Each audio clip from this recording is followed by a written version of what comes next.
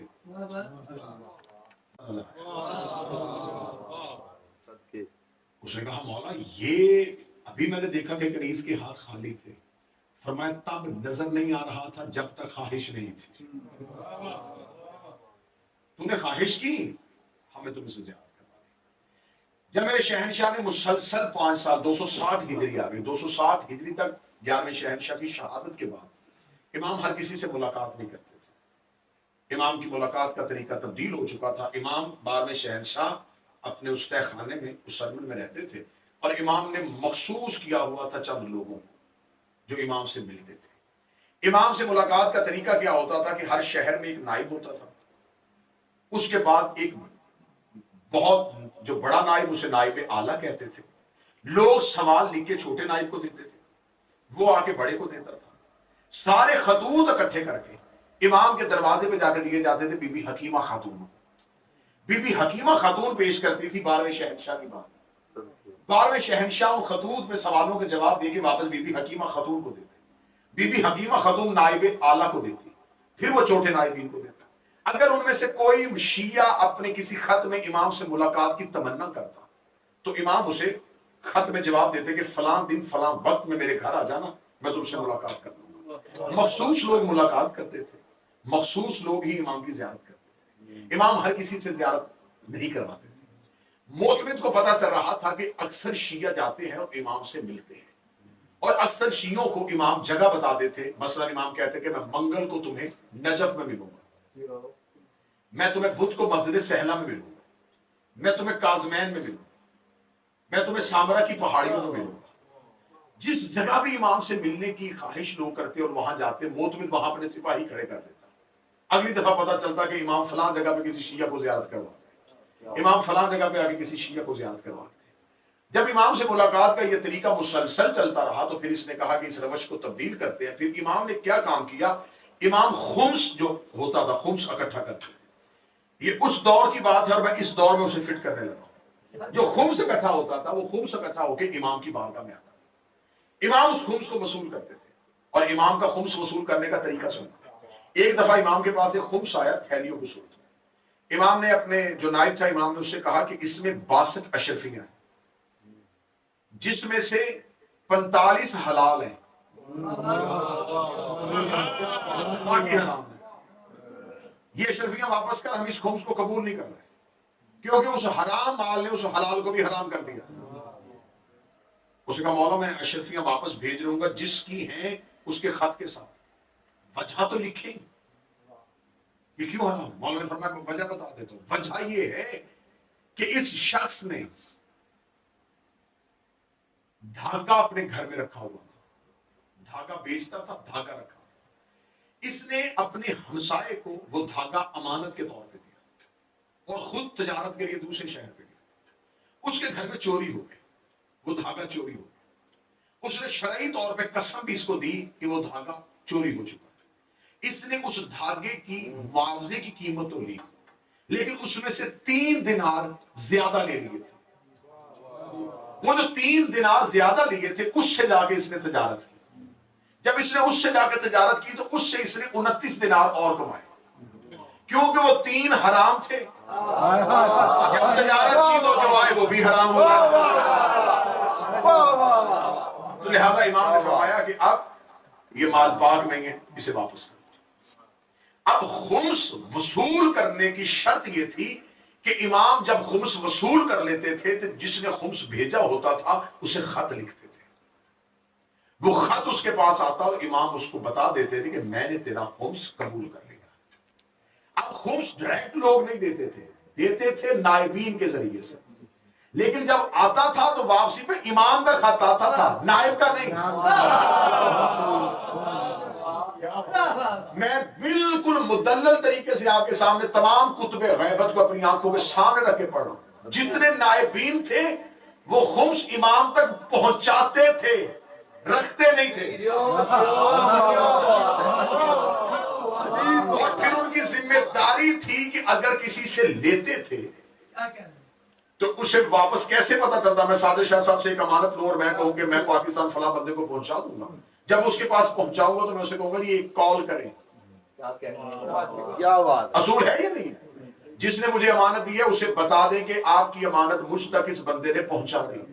اب جو نائبین امانت امام کی خمس پہنچاتے تھے وہ جا کے بندوں کو کیسے بتاتے کہ امام تک پہنچ گئے؟ امام انہیں واپسی پہ خط لکھتے, وہ خطوط جا کے دیتے کہ تمہارا اتنا خمس تھا, یہ امام کا تمہارے نام پہ خط آ گیا. اب حاکم کو پتا چل گیا کہ امام تک خمس پہنچ رہا ہے. اس کا طریقہ بدلا. اس نے کہا ایسے کرو, جاسوسوں کو اشرفیوں کی تھیلیاں دے دیں کہ تم امام کے شینوں سے کہو کہ امام کا خمس کون اکٹھا کرتا ہے. جو خمس اکٹھا کرتا ہے پہلے اس کا تعاقب کرو, پھر اس کے ذریعے اس بندے تک پہنچو جس کو یہ پہنچانا ہے, پھر اس بندے کے ذریعے ہم امام تک پہنچیں گے کہ امام کہاں پہ ہے. اس نے خمس کے ذریعے امام کی جاسوسی کرنے کا سوچا. ادھر اس نے دربار میں پروگرام بنایا یا امام نے فوراً ایک ہی خط سارے نائبین کو لکھ دیا, آج کے بعد تم خمس اکٹھا نہ کرنا.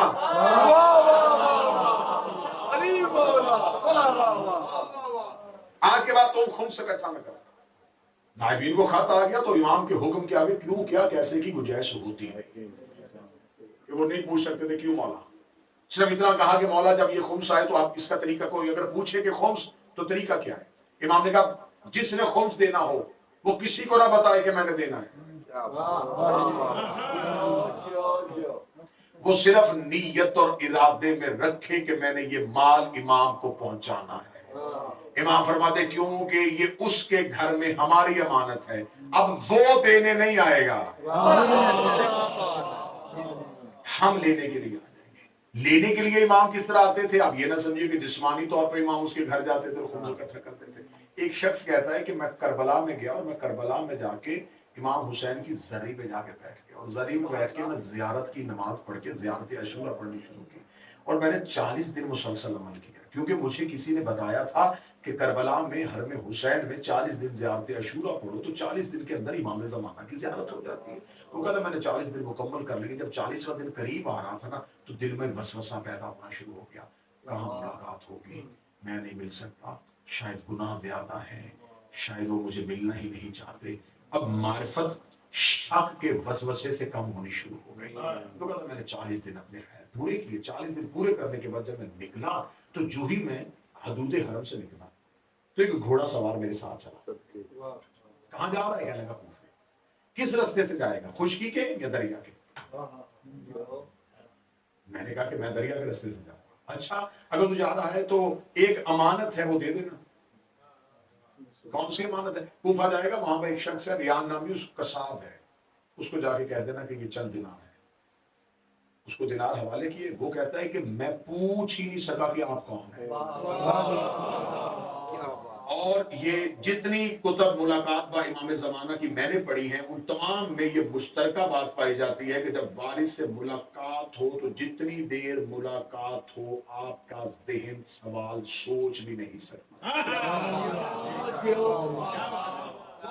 آپ نہیں سوچ سکتے کہ میں کس سے مل رہا ہوں, یہ کون ہے. ملاقات ختم ہوتے ہی آپ کا ذہن دوبارہ چلنا شروع ہو. کیونکہ امام جب ملتے ہیں تو کائنات کی نبض پہ ہاتھ آتا ہے.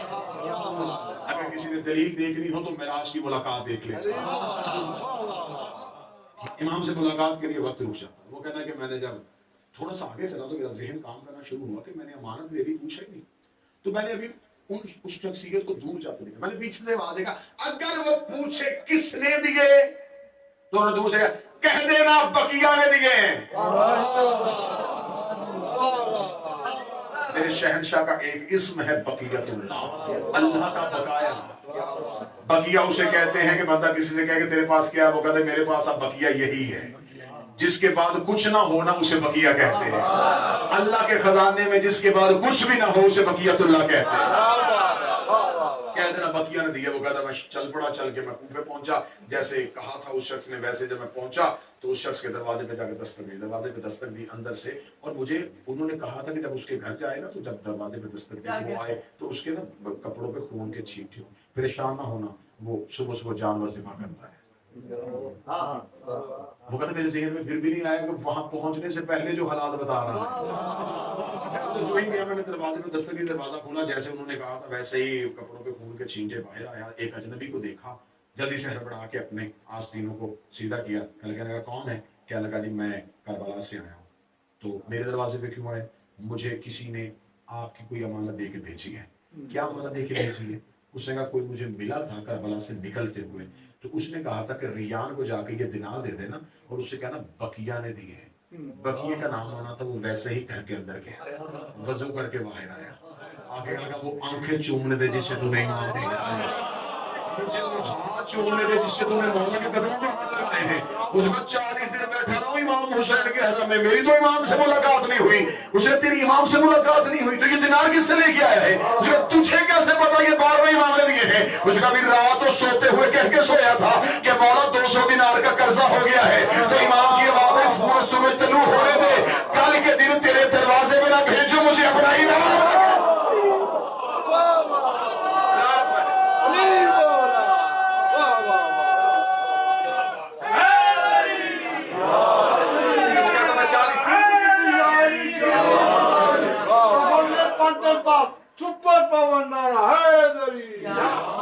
وہ کہتا میں 40 راتیں بیٹھا رہا اور جس نے گھر سے پکارا اس کو.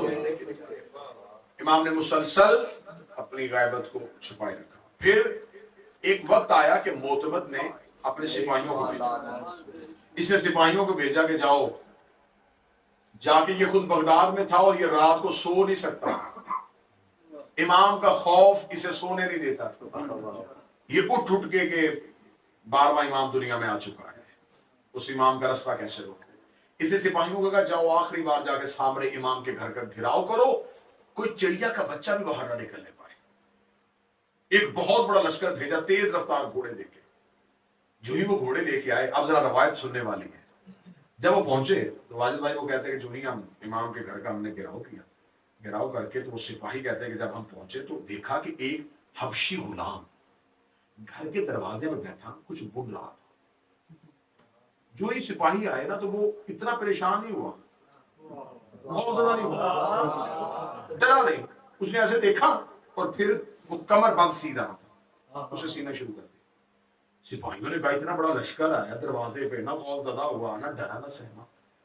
ان میں جو ان کا سردار تھا, سپہ سالار تھا, اس نے آگے کھڑے ہو کے کہا اس گھر میں کون رہتا ہے؟ اسے سیدھے اس گھر کا مالک.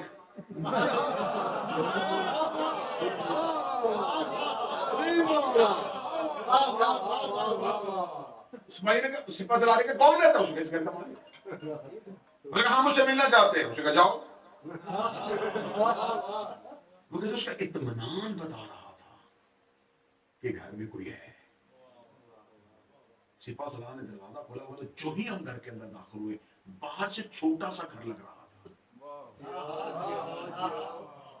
باہر سے ایسے لگ رہا تھا جیسے ایک چھوٹا سا 1-2 کمروں کا گھر ہے. وہ کہتا جو ہی ہم نے دروازہ کھولا ایک بہت بڑا صحن, اس کے ساتھ ایک ایسا باغ کہ ایسا حسین باغ ہم نے دنیا میں نہیں دیکھا. اس باغ میں درخت اٹھے ہوئے نہیں تھے, جھکے ہوئے تھے.